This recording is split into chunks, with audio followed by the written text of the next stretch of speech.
గోరు చిక్కుడులో ఇలా పిండి వేసి చూడండి, ఇంటిల్లిపాది ఇష్టంగా అయితే తినేస్తారు. ఈ రెసిపీని రోటీస్లో కానీ రైస్లో కానీ చేసుకొని తినచ్చు. చాలా అంటే చాలా టేస్టీగా ఉంటుంది. మరి గోరు చిక్కుడులో పిండితో రెసిపీ ఎలా ఏంటనేది మీకు చూస్తేనే కదా అర్థమవుతుంది. లేట్ ఎందుకు, ఇంకా వీడియోలోకి వెళ్ళిపోదాం పదండి.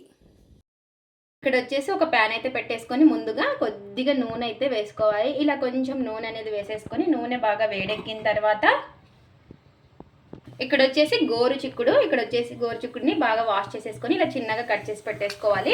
ఇలా కట్ చేసుకున్న వాటిని ఈ నూనెలోకి వేసేసుకుందాము. ఇలా కొద్దిగా నూనె వేసుకుంటే చాలు, ఎక్కువ అయితే అవసరం లేదు. ఇలా గోరు చిక్కుడు అనేది వేసేసుకొని ఈ ఆయిల్లో కొద్దిసేపు ఫ్రై చేసేసుకోవాలి.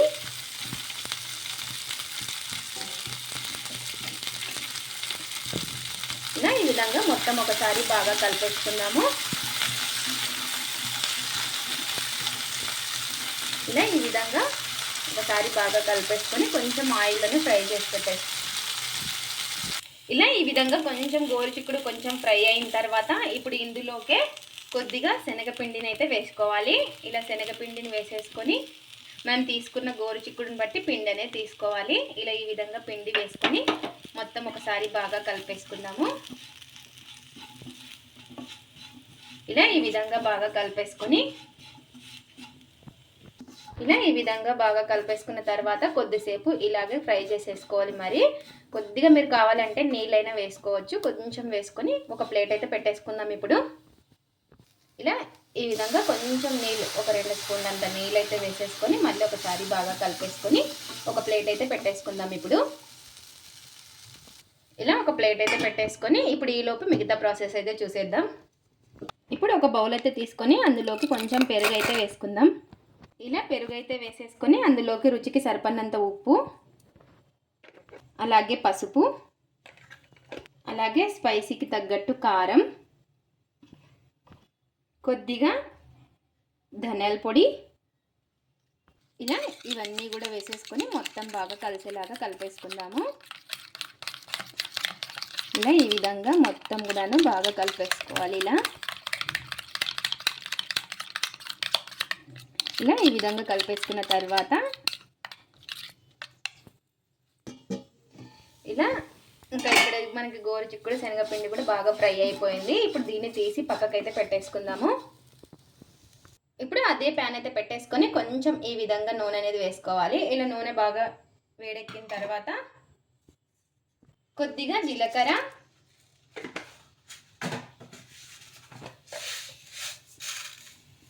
అలాగే ఆవాలు, ఇలా బాగా వేడెక్కిన తర్వాత ఇందులోకి చిన్నగా కట్ చేసుకున్న ఉల్లిపాయ ముక్కలను అయితే వేసుకోవాలి.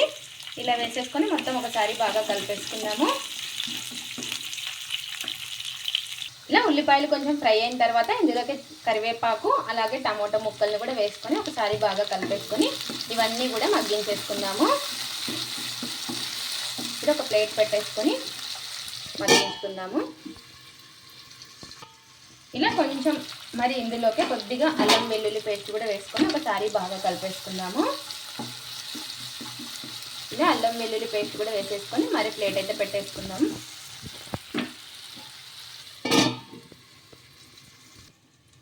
ఇలా కొంచెం ఉల్లిపాయలు బాగా మగ్గిన తర్వాత ఇప్పుడు మనం వేయించి పెట్టేసుకున్నాం కదా ఈ శనగపిండి గోరు చిక్కుడుని కూడా వేసేసుకోవాలి. ఇలా మొత్తం వేసేసుకొని ఒకసారి బాగా కలిపేసుకుందాము. ఇలా ఈ విధంగా మొత్తం కలిపేసుకొని ఇప్పుడు మనం మసాలా చేసి పెట్టేసుకున్నాం కదా ఈ మసాలాను కూడా ఇందులోకి వేసేసుకోవాలి. ఇలా వేసేసుకొని మొత్తం ఒకసారి బాగా కలిపేసుకుందాము. ఇలా 1 నిమిషం పాటు ఇలాగే వేయించేసుకొని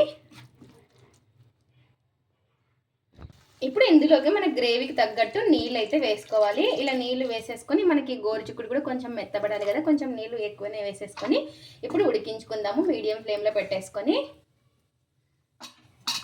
ఇప్పుడు ఒక ప్లేట్ అయితే పెట్టేసుకుందాం. ఇలా ఈ విధంగా బాగా ఉడికిన తర్వాత చూసారు కదా మనకి బాగా దగ్గర పడిపోయింది. మనకి గోరు చిక్కుడు కూడా బాగా మెత్తబడిపోయి ఉంటుంది. చూసారు కదా మనకి పర్ఫెక్ట్గా ఉడికిపోయింది. ఇలా బాగా మనకి కొంచెం గ్రేవీ కావాలనుకుంటే కొంచెం నీళ్ళు ఎక్కువ వేసుకుంటే గ్రేవీ లాగా ఉంటుంది. ఇలా ఒకసారి ఈ విధంగా బాగా కలిపేసుకొని లాస్ట్లో కొద్దిగా కొత్తిమీర అయితే వేసేసుకుందాం. ఇప్పుడు ఇలా చేసుకోండి, చాలా అంటే చాలా బాగుంటుంది. రైస్లోకి కానీ రోటీస్లోకి కానీ. ఇలా ఈ విధంగా లాస్ట్లో కొంచెం కొత్తిమీర అయితే వేసేసుకుందాం. ఇప్పుడు ఇలా కొత్తిమీర వేసేసుకొని ఇంకా ఒకసారి బాగా కలిపేసుకుందాము. మీరు కావాలంటే ఉప్పు అవన్నీ చూసుకొని వేసుకోవచ్చు. మరి ఇలా ఈ విధంగా మొత్తం కూడా కలిపేసుకొని ఇంకా ఒక బౌల్లోకి అయితే సర్వ్ చేసేసుకుందాము. ఇప్పుడు గ్యాస్ అయితే ఆఫ్ చేసేసుకుందాం. ఇంకా ఎంతో టేస్టీగా ఉండే గోరు చిక్కుడు శనగపిండితో కొత్త రెసిపీ అయితే రెడీ అయిపోయింది. చాలా అంటే చాలా బాగుంటుంది. ఇది రోటీస్లోకి కానీ రైస్లోకి కానీ చాలా అంటే చాలా టేస్టీగా ఉంటుంది. ఎప్పుడు ఒకే విధంగా కాకుండా ఒకసారి ఇలా కొత్తగా ట్రై చేయండి. ఇది ఫ్రెండ్స్ ఇవాల్టి వీడియో. మా వీడియోస్ కనుక మీకు నచ్చినట్టయితే లైక్ చేయండి, షేర్ చేయండి, కామెంట్ చేయండి, సబ్స్క్రైబ్ చేసుకోండి. స్కిప్ చేయకుండా పూర్తి వీడియో చూడండి. చూసిన వాళ్ళు ఒక లైక్ అయితే చేయండి. అలాగే గోరు చిక్కుడు శనగపిండితో ఇలా కొత్తగా ట్రై చేసి ఎలా వచ్చిందో కామెంట్ అయితే పెట్టండి. Thanks for watching. Bye bye.